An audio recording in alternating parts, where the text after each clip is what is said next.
നമസ്കാരം. നമ്മുടെ പുതിയൊരു വീഡിയോയിലേക്ക് സ്വാഗതം. ഈ ഭഗവാൻ ഉണ്ടല്ലോ, നമ്മൾ മറന്നു പോകുന്ന കാര്യങ്ങൾ, അതായത് നമുക്ക് ഒരുപാട് ആഗ്രഹമുള്ള, നമ്മൾ വിട്ട് കളഞ്ഞ, ഒരിക്കലും നടക്കില്ല എന്ന് പറഞ്ഞിട്ട് വിട്ട് കളഞ്ഞ കുറേ കാര്യങ്ങളുണ്ടല്ലോ, അത് ഈ ഭഗവാൻ നടത്തി തരുമെന്നേ. അങ്ങനെ എനിക്ക് നടത്തി തന്ന ഒരു അനുഭവമാണ്, അല്ലെങ്കിൽ എൻ്റെ ഏറ്റവും വലിയൊരു ആഗ്രഹമാണ് ഈ നന്ദഗോവിന്ദൻ ഭജൻസിൻ്റെ ഭജന കാണണം എന്നുള്ളത്. അത് നമ്മുടെ നാട്ടിലൊന്നും ഒരിക്കലും വരില്ലാത്തൊരു സാധനമാണ്, ഒരിക്കലും വരില്ല. പക്ഷേ നമ്മുടെ വീട്ടിൽ തൊട്ടടുത്ത് വന്നു, അതും ഫ്രീ ആയിട്ട് എനിക്ക് കാണാൻ പറ്റിട്ടോ. അധികം അടുത്തൊന്നും പോയി കാണാൻ പറ്റിയില്ല, കാരണം ഞാൻ അറിഞ്ഞപ്പോൾ തന്നെ ഒരുപാട് ലേറ്റായി.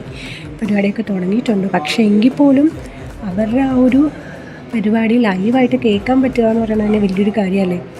ഒരുപാട് തിരക്കും ബഹളമൊക്കെ ഉണ്ടായിരുന്നു. ഇവിടെ തൊട്ടടുത്തൊരു സ്ക്രീൻ വെച്ചിട്ടുണ്ടായിരുന്നു. ഞാൻ അവിടെ പോയി നിന്നാട്ടോ കണ്ടത്. എങ്കിലും ഞാൻ ജസ്റ്റ് ഇങ്ങനെ എത്തി നോക്കാനൊക്കെ നോക്കി, പക്ഷെ എനിക്ക് കാണാനൊന്നും പറ്റിയില്ല. എങ്കിലും മനസ്സിൽ ഒരുപാട് സന്തോഷം. കാരണം ഭഗവാൻ നമ്മൾ ആഗ്രഹിക്കുന്ന കാര്യങ്ങൾ സാധിച്ചു തരുമെന്ന് പറയുന്നത് വളരെ ശരിയായിട്ടുള്ളൊരു കാര്യമാണ് കേട്ടോ. നമ്മൾ മറന്നാലും പുള്ളിക്കാരൻ അതങ്ങ് മറക്കില്ല.